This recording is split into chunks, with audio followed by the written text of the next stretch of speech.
Okay, I was reminded if you don't have a salad spinner to dry your basil, you can put it in a really good cotton cup towel. And you put all the basil inside the cup towel.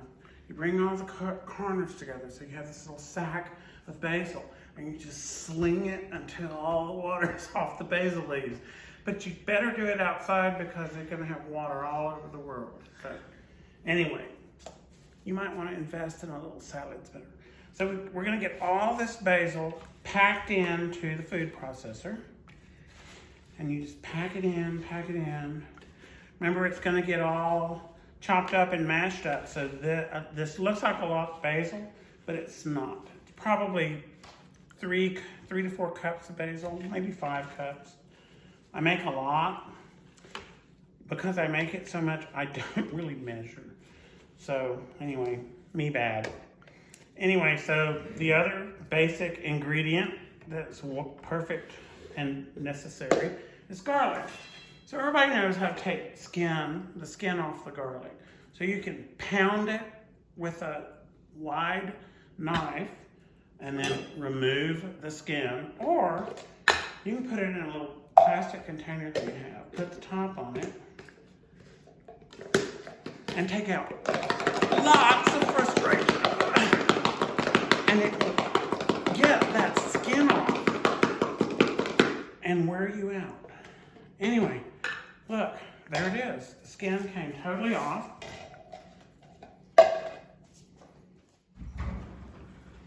Threw it away.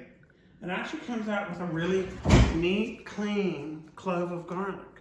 I always cut this little edge off. There's a little where it connected. I cut that off, throw that away.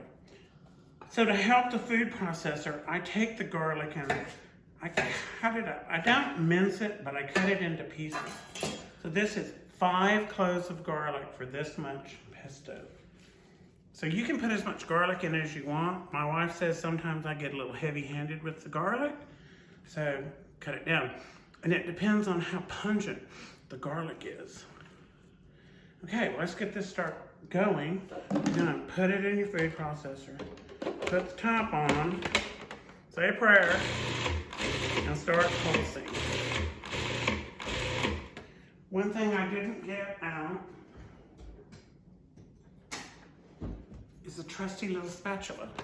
So when you're making this much, and the only reason I'm making this much is we're having a little gathering tomorrow night for the library here in Lakey, and pesto is going to be one of the things we're going to be using. Keep pulverizing, move it around. Oh, that smells so good, God.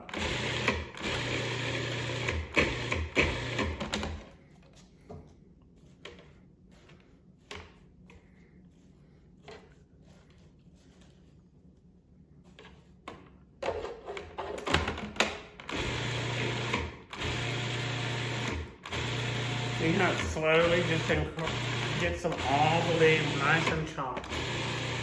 Okay, so that's the garlic and the basil.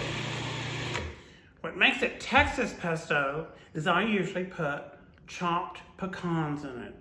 The traditional recipe for pesto is pinon pine nuts, but to make it Texas pesto, I put chopped pecans. Now, one of the people that's coming to the gathering tomorrow for the library is allergic to pecans. So what I'm going to do today is I'm going to use macadamia nuts. So this is 1 cup of macadamia nuts, 1 cup of freshly grated Parmesan cheese. Let's pulsate.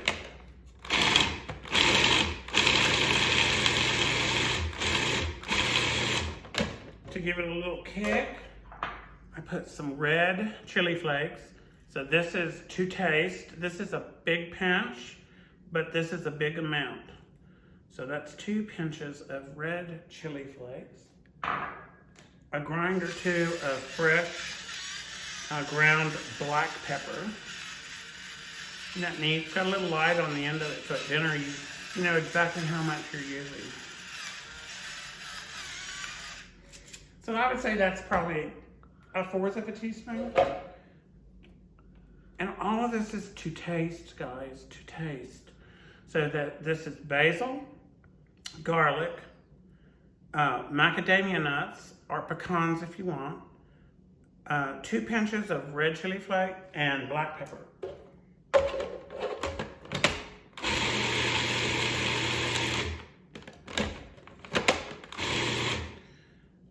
And the other ingredient is extra virgin olive oil. So you take out the little, what's that called? A measuring cup, I guess. You start to drizzle in the olive oil while it's running.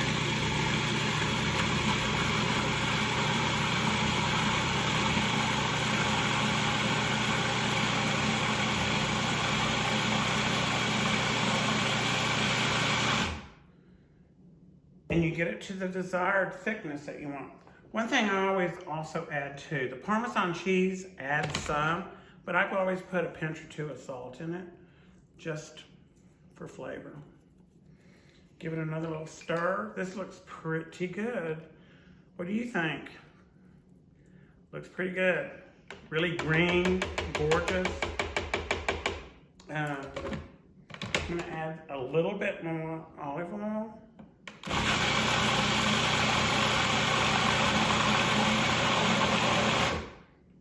Okay, can you see the consistency of this? It's like, it has the consistency of a thick salad dressing. Just like that. That's perfect. If you're not going to use it immediately, what I do is I put it in a container, put it in the container, and to keep it, you pour a thin layer of olive oil on top of it. So to keep it from turning brown, pesto and basil will turn, after it's been processed, if you don't protect it from the air, it will turn brown. So when you have it like this, can you see that? When you have it like this, you just float a thin layer of olive oil on top.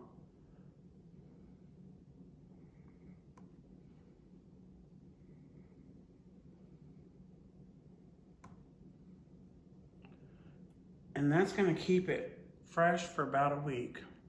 So this is my pesto. Normally I make it with pecans. Pecans give it a little Texas twist. We have the best pecans in Texas, right here in Lakey at the pecan farm. And that's it. You can use it in soups, in sauces. You can use it, you know, linguine and pesto. You can brush it on meat and barbecue it. It's just a handy sauce to know how to fix. See you later.